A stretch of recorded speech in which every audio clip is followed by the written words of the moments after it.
মোদী আৰু মামা এই দুজনৰ মেজিকৰ ওচৰত কোনো তিষ্ঠিব নোৱাৰে সংখ্যালঘু বসতি অঞ্চলত আপুনি ঘূৰি ফুৰিছে মাইনৰিটি লোকসকল তেওঁলোকৰ মনৰ চিন্তাবিলাক পৰিৱৰ্তন হৈছে মই 3 বাৰ খেলিলো আৰু এবাৰ সৈতে 4 বাৰ আনলাকি আপুনি নহয় জানো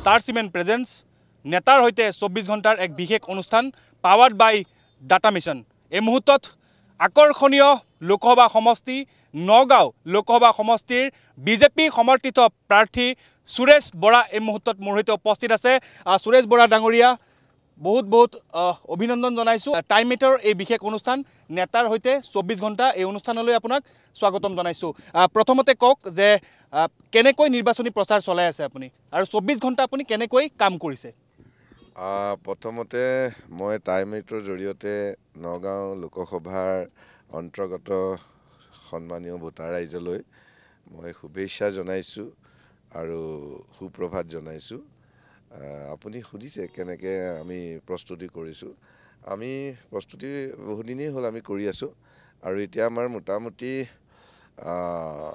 75% আমাৰ প্ৰচিডিউৰলি আগবাঢ়ি গৈছে আৰু 25% আমাৰ কাম আছে সেইখিনি আমাৰ হৈ যাব ডিউ টাইমত আমাৰ হৈ যাব সেইখিনি হৈ যাব 24 ঘণ্টা কেনেকৈ আপুনি কাম কৰি আছে একেবাৰে কেম্পেইনিঙৰ পৰা আদি কৰি ঘৰতো সময় দিব লাগে পৰিয়ালকো সময় দিব লাগে 24 ঘণ্টা মানে মই ৰাতিপুৱা আপোনাৰ নৰ্মেলি আগতে মই ৰাতিপুৱা উঠো আপোনাৰ ঠাণ্ডা দিনত হলে 5টা বজাত আৰু গৰম দিনত হলে মই 4টা বজাত উঠো এটো মোৰ লাইফ ষ্টাইল আছিলে কিন্তু এতিয়া কি হৈছে মই 3টা বজাত শুই আছো ৰাতি 3টা বজাত শুও আৰু সেইকাৰণে মই 3 ঘণ্টা শুই পেলাই মই আপোনাৰ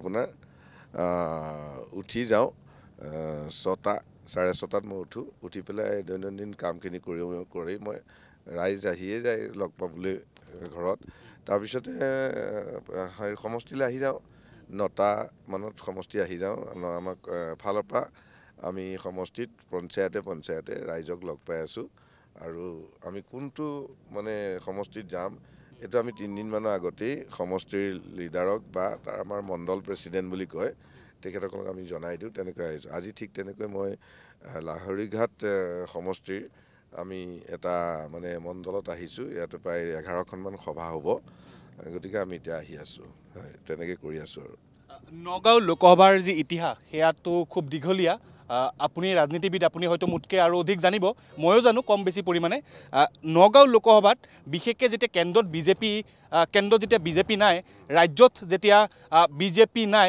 তেতিয়া নগাঁও লোকসভাৰ পৰা সাংসদ বিজেপিয়ে আসলতে নিৰ্বাচিত হয় বা বিজেপি জয়লাভ কৰে কিন্তু ইয়াৰ এই বছৰৰ যি আগৰ বছৰ সেই বছৰ দেখা গৈছে যে নগাঁৱত কংগ্ৰেছৰ আসলতে প্ৰাৰ্থীগৰাকী জয়লাভ কৰিছে আৰু সাংসদ হিচাপে নিৰ্বাচিত হৈছে তাৰো কিছুমান অৰিহণা আপোনাৰো আছিলে কিন্তু এইবাৰ খুব বিপৰীত এইবাৰ আপুনি নিজে বিজেপিৰ সমৰ্থিত প্ৰাৰ্থী তো কেনেকৈ এই বস্তুটো নাই চাওক নগাঁও আগৰ যিটো মানে আমাৰ নগাঁৱৰ যিটো লোকসভা আগৰ যিটো হেৰি আছিলে ভৌগোলিক সীমা আছিলে সেইমতে আগতে সমষ্টিটো মানে সন্মানীয় ৰাজেন গোহাঁই ডাঙৰীয়াই 4 বাৰকৈ জিকিছিল গতিকে সেইটো সমষ্টিটো বিজেপিৰ কাৰণেই আছিলে কিন্তু যোৱাবাৰ কি হ'ল মানে কংগ্ৰেছ আৰু UDF যেতিয়া এলায়েন্স হৈ গ'ল আৰু আপোনাৰ 4 বাৰ হৈ থকাৰ কাৰণে স্বাভাৱিকতে এন্টি ইনকামেঞ্চি এটাও আহি যায় চবৰে আহিব কালিলে মোৰো আহিব গতিকে এই 7-7 মিলাই আৰু আমাৰ নিচিনা যোদ্ধাখিনিও যেতিয়া বৰদলৈ ডাঙৰীয়া পালে আৰু ৰকিবুল হুছেইন ডাঙৰীয়াৰ দৰে মানুহ ধৰি লওক যেতিয়া আকৌ বৰদলৈ ডাঙৰীয়া পালে সকলো মিলি মানে যোৱাবাৰ জয় হ'ল 16,500 ভোটত আৰু বিজেপি পৰাজয় হ'ল কিন্তু এইবাৰ আপোনাৰ যিটো আকৌ নতুনকৈ হ'ল এইটোতো আৰু সাংঘাতিক হ'ল এইটোতো আপোনাৰ মানে মিডিয়া মতে আৰু ভোটাৰ লিষ্টৰ মতে মানে 58 and 42 হৈ গ'ল আৰু সঁচা 42 আৰু 58 হয় ময়ো চালো বিষয়টো কিন্তু আমি এতিয়া ফিল্ডত গৈ পালো যে মাইনৰিটি লোকসকল তেওঁলোকৰ মনৰ চিন্তাবিলাক পৰিৱৰ্তন হৈছে তেওঁলোকে ভাৰতৰ প্ৰধানমন্ত্ৰী নৰেন্দ্ৰ মোদী ডাঙৰীয়াই যি উন্নয়ন কৰিছে, এই উন্নয়ন যিহেতু তেখেতসকলৰ গাঁও আহি পাইছে, তাত ডাঙৰ দলং হৈছে, ৰাস্তা হৈছে, তেখেতসকলৰ ল'ৰা ছোৱালীয়ে আজি চাকৰি পাইছে, মহিলাসকলে বিভিন্ন সুবিধা পাইছে। অসমৰ মুখ্যমন্ত্ৰী ডক্টৰ হিমন্ত বিশ্ব শৰ্মা ডাঙৰীয়াই তেখেতসকলৰ ঘৰৰ মহিলাসকলক যি মানে মাইনৰিটি এলেকাৰ মহিলাসকলক যি আইনগত হওক বা মানে সামাজিক হওক যি সন্মান দিছে, আঁচনি দিছে, এই গোটেইবিলাক লৈ এতিয়া মানে মাইনৰিটি অঞ্চলৰ ৰাইজৰ এটাই চিন্তা হৈছে যে আমাক ডেভেলপমেণ্ট লাগে। আৰু বিজেপিক মানে মাইনৰিটি অঞ্চলৰ ৰাইজে বুজি পাইছে যে বিজেপি যে সাম্প্ৰদায়িক নহয়, আচলতে এটা মানে ৰাইজৰ সেৱা কৰা দল, সেই কথাটো বুজি পাইছে। গতিকে এতিয়া আমি সভালৈ গ'লেই আপুনি এতিয়া দেখিবই, এখনমান সভাত গ'লে গম পাব, সভালৈ গ'লে আৰু একেবাৰে হাজাৰ মহিলাৰ তলত মানে মহিলা নাথাকে আৰু মানে হাজাৰৰ ওপৰতেই মানুহ থাকে। আৰু আমাৰ 3খন ডাঙৰ মিটিং হৈ গ'ল। মন্ত্ৰী পীযুষ হাজৰিকা ডাঙৰীয়াই কৰিলে লাহৰীঘাটত 2খন, এখন টেঙাগুৰি বুলি কয়, এখন আপোনাৰ মৈৰাবাৰী, আৰু এখন ঢিঙত কৰিলে। তো দেখিতো আচৰিত, তেখেতসকল আচৰিত। মই কিন্তু মানে নাই, মই জানো, মোৰ কনফিডেণ্ট আছিলে যে এই মানুহখিনি আহিব, কাৰণ মই তেওঁলোকৰ লগত বহু বছৰ ধৰি মই সম্পৰ্ক এটা চলি আছিলে। এই মাইনৰিটি মানুহৰ লগত মোৰ সামাজিক জীৱনতেই হওক, ৰাজনৈতিক ক্ষেত্ৰতে হওক, মোৰ বহু দীঘলীয়া এটা তেওঁলোকৰ লগত সম্পৰ্ক। আৰু মোৰ ব্যৱসায়ী আছিলোঁ, ব্যৱসায়ৰ ক্ষেত্ৰতো মোৰ তেওঁলোকৰ এটা ডাঙৰ সম্পৰ্ক। গতিকে মোৰ কনষ্ট্ৰাকশ্যনৰ কাম আছে, তেওঁলোকৰ তাৰপৰা বহুতখিনি মানুহ মোৰ লগত সম্পৰ্ক থাকে সেই কনষ্ট্ৰাকশ্যনৰ কাৰণে। আৰু মোৰ ব্ৰিক্স ফিল্ড আছিলে, সেইবিলাকৰ লগত সম্পৰ্ক থাকে। মুঠতে এতিয়া আমাৰ ভাল আৰু আৰু আপোনাৰ এনেকৈ যে ধৰি লওক ৰাতিপুৱা মানে 6:30 শোৱাৰ পৰা উঠোঁ, তাৰপৰা দিনটো ষ্টাৰ্ট হৈ ঘৰলৈ যাওঁ 2টামান বজাত। মিটিং আমাৰ 10টামানলৈকে হয়, গাঁৱত মিটিংবিলাক ৰাতি 10টামানলৈকে হয়। তাৰপিছত আমাৰ ছিটিং থাকে, মিটিং নহয় ছিটিং থাকে। ধৰি লওক কাৰোবাৰ বিশেষ মানুহৰ ঘৰলৈ গৈছোঁ, তেখেতক লগ পোৱাৰ প্ৰয়োজন আছে, তেখেতৰ পৰা আশীৰ্বাদ ল'লোঁ। কোনোবা ধৰি লওক ছিনিয়ৰ চিটিজেন আছে, তেখেতৰ বহুত ৰিটায়াৰ্ড পাৰ্চন আছে, বহুত তেখেতৰ নলেজ আছে, বা তেখেতৰ দখলত মানে ক'বলৈ গ'লে বহু মানুহ তেখেতক ফ'ল' কৰে, তেনেকুৱা মানুহবিলাক আমি মানে ৰাতিলৈকে লগ পাওঁ। আৰু লগ পাই 1টা বা 2টা বজাত ঘৰলৈ যাওঁ। তাতো গৈ কিছু ৰাইজ ৰৈ থাকে, তেওঁলোকক লগ পাই 3টামান বজাত মানে শুবলৈ যাওঁ আৰু ঘৰত। আৰু এতিয়া চলি আছে ভাগৱত আৰু কীৰ্তন। গতিকে আমি 10টাৰ পিছত ভালেই পাওঁ বুলি ক'ব লাগিব, কাৰণ আমি ভাগৱতলৈ যাওঁ, ভাগৱত 24 আৱাৰ্ছ চলে আৰু কীৰ্তনো 24 আৱাৰ্ছ চলে। গতিকে আমি সেৱা এটা কৰি থৈ আহিব পাৰোঁ, ৰাইজখিনিও লগ পাওঁ। এজ এ পলিটিচিয়ান আমি এইকেইদিনত ৰাতি আমাৰ মানে সেইখিনি ৰাইজো লগ পাব পাৰিছোঁ। মানে খুব এটা হৈছে, টাইম এটা এনেকুৱা হয়েই, কিন্তু আমি এইটো এডজাষ্ট কৰি লৈছোঁ। ফেমিলি আৰু ল'ৰা ছোৱালীক অকণ টাইমটো দিবলৈ পৰা নাই, এইটো হয়। এতিয়া ধৰি লওক মোৰ ল'ৰাটো মানে তাৰ কিবা অকণ গা বেয়া আছিলে, তাক 2 দিন মই ওচৰতে আছে, কিন্তু তাক মই পোৱা নাই। এতিয়া আজি আহোঁতে মই শুই আছে সি, মই মুখখন চাই পেলাই গুচি আহিছোঁ। আৰু মাকেও মোলৈ চাই এবাৰ চাইছে, ইম'চনেল এটা মমেণ্টত, মানে তাক জগাবও নোৱাৰোঁ, শুই আছে সি। এতিয়া মই আকৌ সোনকালে ওলাই আহিব লাগে, আৰু তাক নেচালেও মোৰ আহিবলৈ মন যোৱা নাই, জগাবও নোৱাৰোঁ, লাইটটোও দিবলৈ নোৱাৰোঁ, মানে তাৰ চকুত পোহৰ আহিব, এনেকুৱা আৰু। এইটোৱে লাইফ আৰু, মানে সামাজিক লাইফত এইটো থাকিবই আৰু। নিৰ্বাচন আপুনি মুঠ কিমানবাৰ খেলিছে? মই 3বাৰ খেলিলোঁ, আৰু এইবাৰৰ সৈতে 4বাৰ। কংগ্ৰেছৰ পৰা 3বাৰ খেলিলোঁ বহৰমপুৰ সমষ্টিত বিধায়কৰ বাবে, 2011, 16, 21। 2বাৰ খেলিলোঁ, 11 আৰু 16 খেলিলোঁ মানে অসমৰ মুখ্যমন্ত্ৰী, প্ৰাক্তন মুখ্যমন্ত্ৰী প্ৰফুল্ল কুমাৰ মহন্ত ডাঙৰীয়াৰ সন্মুখত খেলিলোঁ। তেখেতৰ লগত প্ৰায় 2,500 ভোটত হাৰিছিলোঁ। আৰু 16ত যিটো বিজেপিৰ ঢৌ আছিল, মানে বিজেপি এলায়েন্স, সেইটোতো মই 2,500 ভোটত হাৰিছিলোঁ। আৰু শেহতীয়াকৈ 21ত আপোনাৰ আমি 350 ভোটত হাৰিলোঁ আৰু। মই তেনেকুৱা খুব আনলাকি আপুনি, নহয় জানো? মানে এইটো আনলাকি বুলি ৱৰ্ডটো ক'ব নোৱাৰি। আচলতে এইটো হ'ল, শুনক, এইটো আমাৰ ডিউটি। আমি মানে মানুহে মানে আমি সদায় কিবা কাম কৰি যোৱাটো আমাৰ ডিউটি। ইয়াত লাক আৰু আনলাক বুলি ৱৰ্ডটো আমিহে ইউজ কৰোঁ, কিন্তু আচলতে আমাক মানে ঈশ্বৰে কিছু কাম কৰিবলৈ পঠায়। আধ্যাত্মিক দিশত আজি যে আপুনি মোক ইয়াত লগ পাব, আৰু আপুনি মোক আজি নগাঁও টাউনত নাপায়, ৰাস্তাত জালুকগুটিত লগ পাই, আমি গাড়ীত যে এনেকৈ আপুনি সাক্ষাৎকাৰ হ'ব, এইটো ছিকুৱেঞ্চ লিখা আছে। আৰু ইয়াৰ পিছত ভালেই বা বেয়াই হওক, যদি গাড়ীখনত কিবা এটা হয়, সেইটোও আমাৰ লিখা আছে। যদি ভালে ভালে আপুনি কৰি পেলাই নামি যাব পাৰিলে ঠিক আছে, আৰু যদি কিবা এটা হ'ল সেইটোও লিখা আছে। মানে এইবিলাক হ'ল অল মানে গড ৰিলেটেড, আৰু এইবিলাক ডেষ্টিনি আচলতে। গতিকে তেনেকেই ভাবিম, ইয়াত লাক আৰু আনলাক বুলি নাভাবোঁ, কাৰণ লাক আৰু আনলাকটো এটা বেলেগ বস্তু হ'ব লাগে মোৰ মতে, আৰু এই এইটো কাম কৰাটো এটা বেলেগ হ'ব লাগে।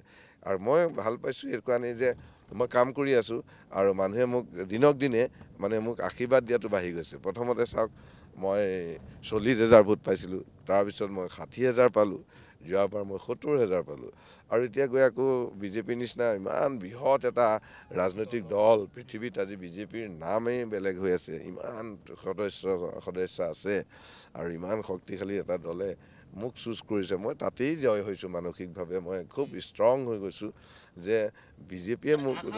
আপুনি কেতিয়াবা আশা কৰিছে যে বিজেপিৰ টিকট আপুনি লাভ কৰিব? নাই, মই সেইটো ভাবি অহাই নাছিলোঁ। মই আহিছিলোঁ কিয়, আপোনাক আগতে এদিন কৈছোঁ যে মোৰ ব্ৰহ্মপুৰৰ মানুহখিনি মানে অলপ সা সুবিধাৰ কাৰণে আহিছিলোঁ। মোৰ 70,000 সমৰ্থক আছিলে 21ৰ ৰিজাল্টত। যোগদানটো খুব ইণ্টাৰেষ্টিং আছিল আপোনাৰ।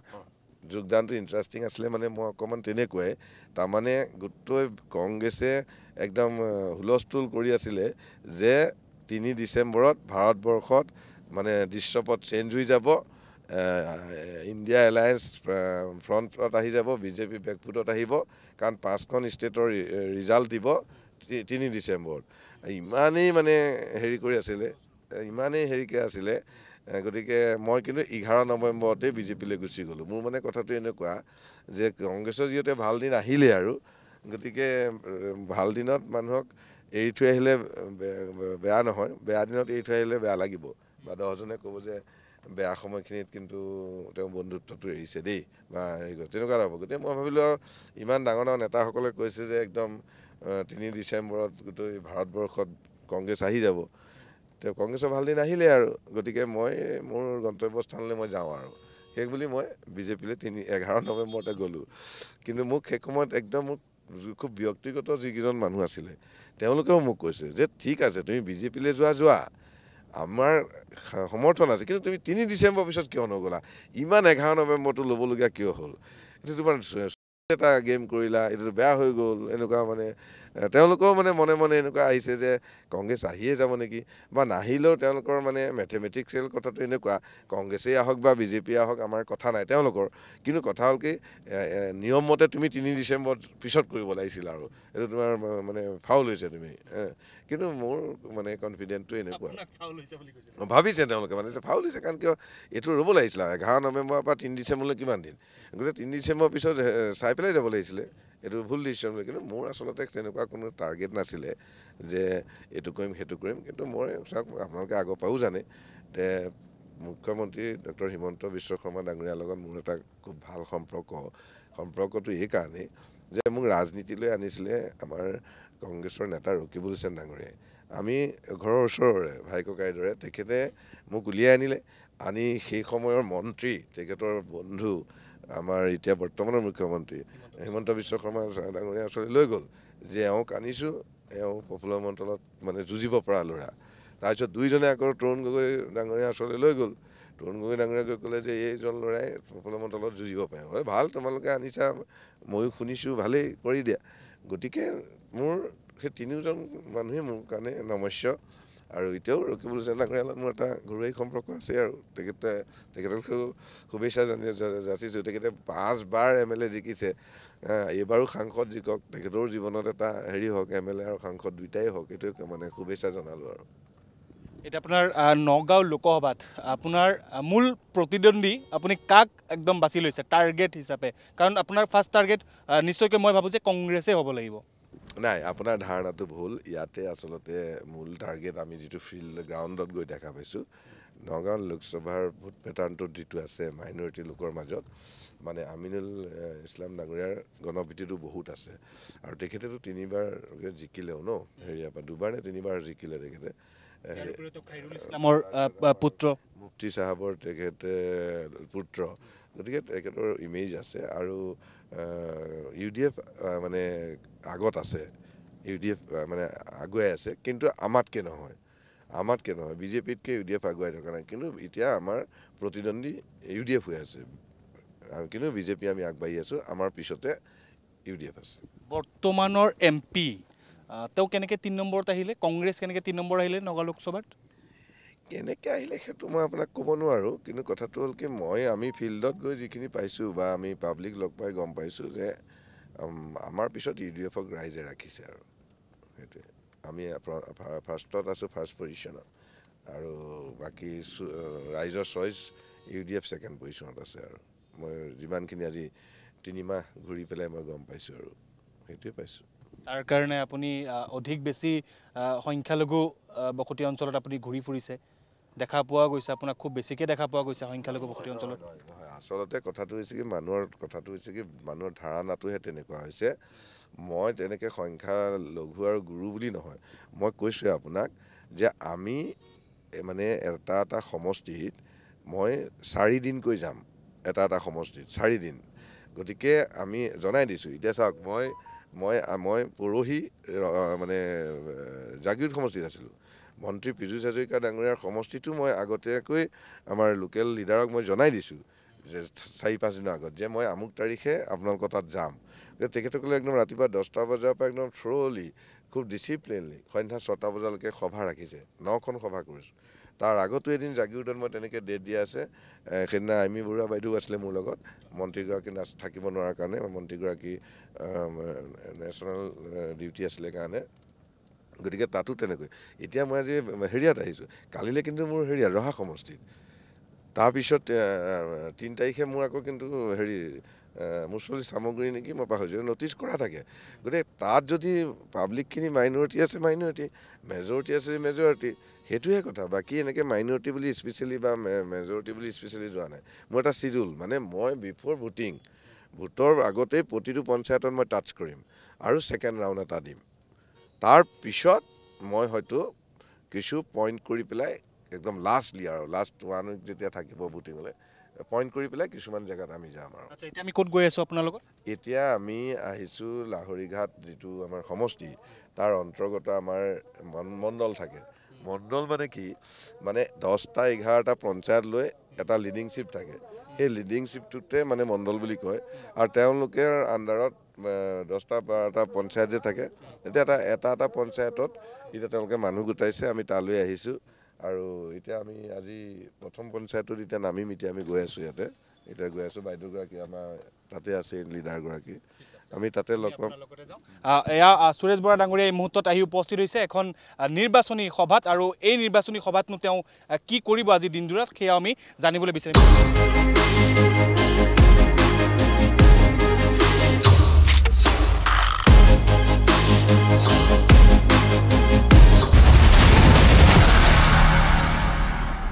বৰা ডাঙৰীয়াৰ সৈতে যিহেতু আমি আছোঁ আৰু তেওঁৰ লগত আমি কথা পাতিছোঁ, গতিকে আজি তেওঁ যোগদান কাৰ্যসূচীৰ লগতে কেইবাটাও অনুষ্ঠানলৈ গৈ আছে। গতিকে তেওঁৰ পৰা ৰৈ যোৱা কিছুমান কথা আমি জানিবলৈ চেষ্টা কৰিম। ৰৈ যোৱা কিছুমান কথা, আৰু তাৰ ভিতৰত কথাটো হৈছে যে কনফিডেন্সটো আপোনাৰ ক'ৰ পৰা আহে? নাই চাওক, মোৰ কনফিডেন্সটো এনেকুৱা যে মোৰ সদায় এটা মানে মই বিশ্বাস কৰোঁ যে গীতাত কৈছে যে মই অকণ হেৰিও দেই, মই মানে অকণ ধৰ্ম পালন কৰোঁ, মানো, নিয়ম নীতিত থাকোঁ। আৰু এইটো নহয় যে মই নিজৰ ধৰ্মক ভাল পাওঁ, আনক বেয়া পাওঁ, তেনেকুৱা। মই চব ধৰ্মকেই সন্মান কৰোঁ। মই বিশেষকৈ খুব এটা নীতি নিয়মত চলোঁ। মই আচৰিত হ'ব, মই ভেজিটেৰিয়ান হয়। মোৰ আজি 6 বছৰ হৈ গ'ল। মই সদায় ৰেগুলাৰ, আৰু মোৰ 12টামান 13টা পূজা কৰোঁ। ফাষ্টিং মোৰ থাকে। আৰু মাতাজী মই ফাষ্টিং ৰাখোঁ। 2টা এতিয়া আহি আছে, বাসন্তী পূজা আহি আছে, নৱৰাত্ৰি আহি আছে, আকৌ শাৰদীয় সময়ত নৱৰাত্ৰি থাকে। বাকী গণেশ চতুৰ্থী হ'ব, গণেশ পূজাত হ'ব, শিৱজী পূজাত হ'ব, তেনেকৈ আপোনাৰ প্ৰতিটো পূজাতেই মানে তেনেকুৱা থাকে। মুঠতে মই অকণমান ধাৰ্মিক হৈ থাকিবলৈ ভাল পাওঁ, আৰু এনেকুৱা। আৰু এই শক্তিটো বা হেৰিটো এইটো মানে গীতাত কৈছে যে আপুনি কৰ্ম কৰি যাওক, ফল নিবিচাৰিব, ফল মই দিম। গতিকে মোৰ এইটো বিশ্বাস যে মই কৰ্ম, আৰু মোৰ হবিটো এনেকুৱা যে মই কাৰোবাক হেল্প কৰি ভাল লাগে। দিনটোত যদি কোনোবা এটা মানুহক কিবা এটা সহায় কৰিব পাৰোঁ, টকা পইচা বুলিয়েই নহয়, বুদ্ধি পৰামৰ্শ কিবাকিনি কৰি মানে তেনেকুৱা ভাল লাগে আৰু বাকী মই অন্য বিষয়বিলাকত বৰ জড়িত নহওঁ।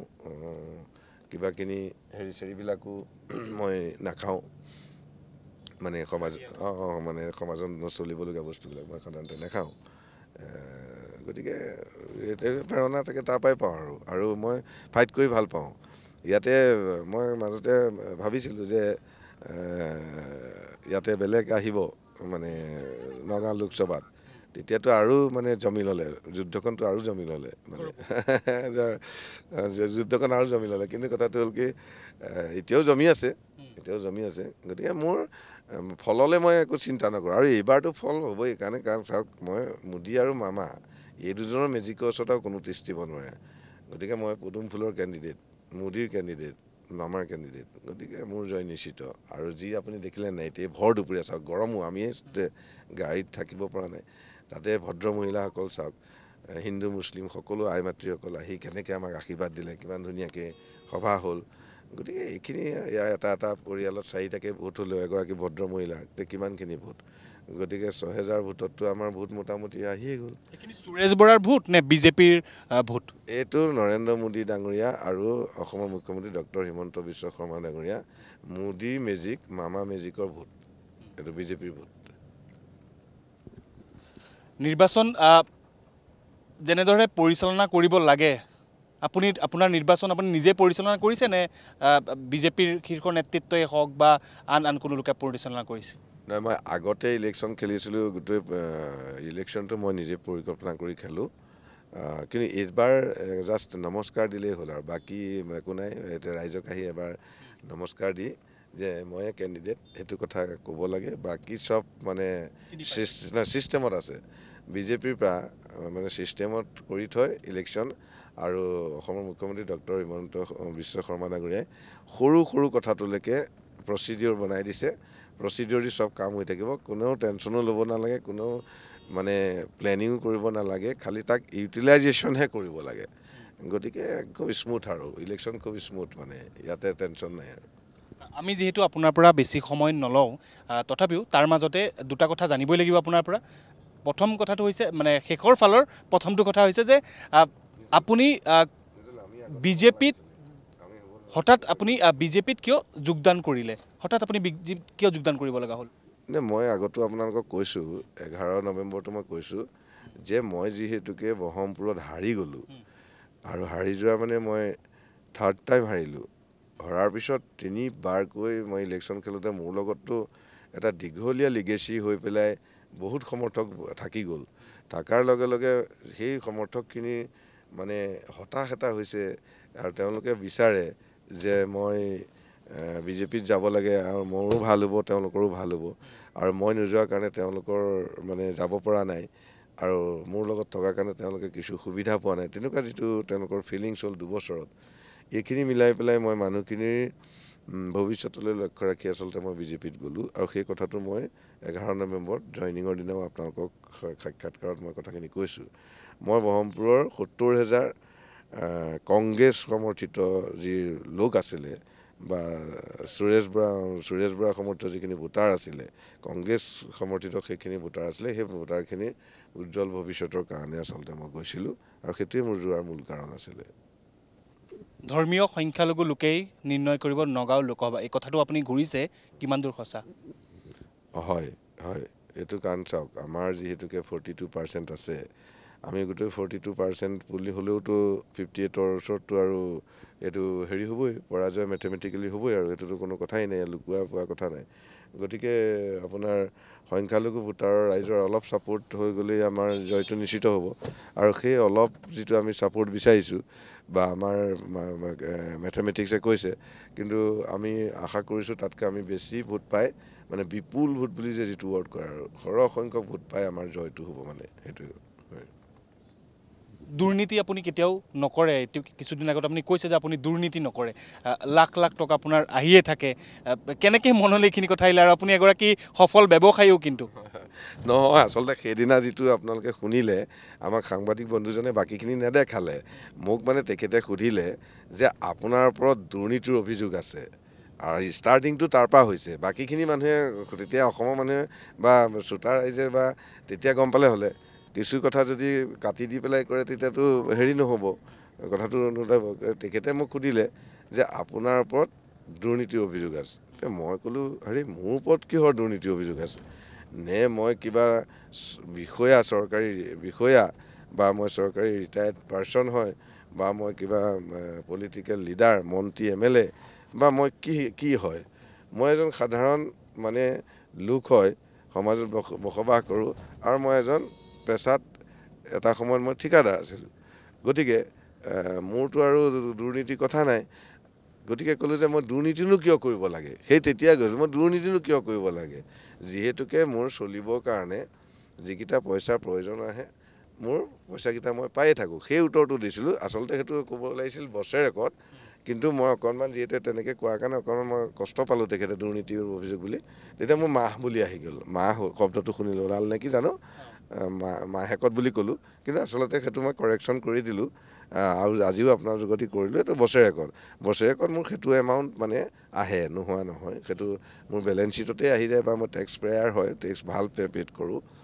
মই গভৰ্ণমেণ্টৰ মই ডাঙৰ কামবিলাক মই কৰোঁ আৰু মোৰ লগত প্ৰায় 150 আনএমপ্লয়ড আছে প্ৰায় বহুতখিনি চিভিল ইঞ্জিনিয়াৰ আছে BE আছে আপোনাৰ তেনেকুৱা বহুতখিনি মোৰ লগত মানুহ আছে তেওঁলোকক মই সংস্থাপন দি ৰাখিছোঁ তেনেকুৱা আৰু বহুতখিনি আছে শেষত ভালকৈ এটা কথাই জানিব বিচাৰিম কেনেকৈ কংগ্ৰেছ আৰু AIUDFক আপুনি পৰাভূত কৰিবলৈ আগবাঢ়িব মই ক'লোৱে আজি 2 মাহ ধৰি ধৰি লওক থ্ৰলি মই এফালৰ পৰা আচলতে পলিটিকেল লিডাৰবিলাকৰ কথা হৈছে কি ৰাইজৰ ওচৰত যোৱাটো ৰাইজক টাচ কৰাটো মেইন কথা গতিকে থ্ৰলি মই নগাঁও লোকসভাটো টাচ কৰিবলৈ চেষ্টা কৰিছোঁ আৰু টাচ কৰিছোঁ আৰু আমাৰ যি বিজেপিৰ পৰিকল্পনা আছে বিজেপিৰ যি আছে সেইদৰে কাম হ'ব আৰু সেইদৰে মোদী আৰু মামা মেজিকত আৰু বিজেপিৰ যি ৰাইজৰ প্ৰতি যি ভিজন আছে এই ভিজনত আমি জয় হৈ যাম